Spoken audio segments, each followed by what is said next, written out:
Selamat malam, kami dari kelompok 1 hari ini akan menjelaskan mengenai perusahaan Global Kentucky Fried Chicken atau KFC. Berikut penjelasan kelompok kami.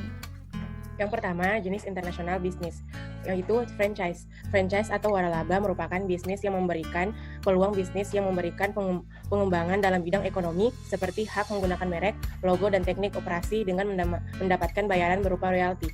Contoh kasusnya yaitu Kentucky Fried Chicken atau KFC di Indonesia yang merupakan bisnis franchise atas perjanjian antara KFC International Holding dengan PT Fast Food Indonesia Tbk. Prosedur dan tata cara pelaksanaan perjanjian tersebut dilaksanakan sesuai dengan kesepakatan para pihak dengan melihat peraturan mengenai waralaba, hak dan kewajiban dilaksanakan sesuai dengan yang disepakati di dalam kontrak dan dalam pelaksanaan perjanjian tersebut. Berikut ini adalah upaya KFC memasuki lingkungan bisnis internasional. Pada 1930, Sanders pertama kali melayani pelancong dengan resep ayam goreng, steak, dan ham di stasiun pengisian bahan bakar Shell di US Route 25 tepat di luar Corbin Utara, Kentucky. Pada 1963 dan 600 restoran KFC menjadikan perusahaan ini operasi makanan cepat saji terbesar di Amerika Serikat dengan menu utama ayam goreng. Pada 1964, Sanders menjual perusahaan kepada sekelompok investor yang dipimpin oleh John Y. Brown Jr. dan Jack C. Macy seharga 2 juta US dollar atau sekitar 15 juta US dollar pada 2013.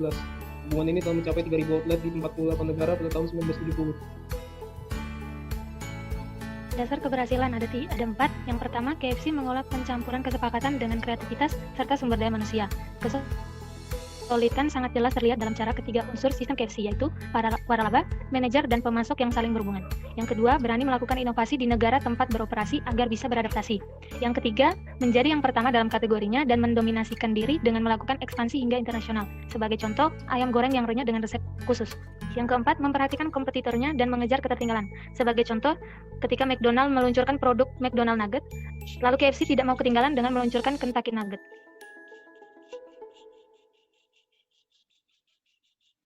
Yang berikutnya yaitu level keterlibatan dan struktur organisasi. Yang pertama ialah level keterlibatan, di mana KFC mengambil multinational firm. Alasannya ialah karena mereka itu beroperasi di banyak negara, dan juga yang kedua, karena semua resep produk termasuk SOP-nya tetap berasal dari pusatnya, tetapi semuanya itu beroperasi di berbagai macam negara dan diberi hak untuk melakukan penyesuaian dengan lingkungan sosial tempat beroperasi. Struktur organisasi, licensing arrangement. Perusahaan akan memilih individu atau organisasi asing untuk memproduksi atau memasarkan KFC di negara lain. Contoh, KFC pertama kali masuk ke Indonesia berada di bawah penanganan Belayar Group, orang Indonesia asli. Yang keempat, pentingnya pemahaman lingkungan bisnis internasional. Setiap negara memiliki karakteristik sosial budaya, ekonomi, hukum, dan politik yang berbeda. Karena itu, penting untuk mempelajarinya dan memahami lingkungan negara tersebut sebelum memutuskan untuk menjalankan bisnis di tempat itu. Tujuannya ada 2. Yang pertama, mempertimbangkan resiko dan peluang. Contohnya, misalnya, masyarakat di suatu tempat minatnya kurang pada karakteristik menu KFC, sehingga peluang mendapatkan keuntungan menjadi kecil. Yang kedua, melakukan penyesuaian agar bisa diterima atau berhasil. KFC memiliki menu yang berbeda di setiap negara. Di Indonesia, KFC menjual nasi karena merupakan makanan pokok orang Indonesia, sedangkan di negara lain tidak ada nasi karena bukan merupakan makanan pokok mereka.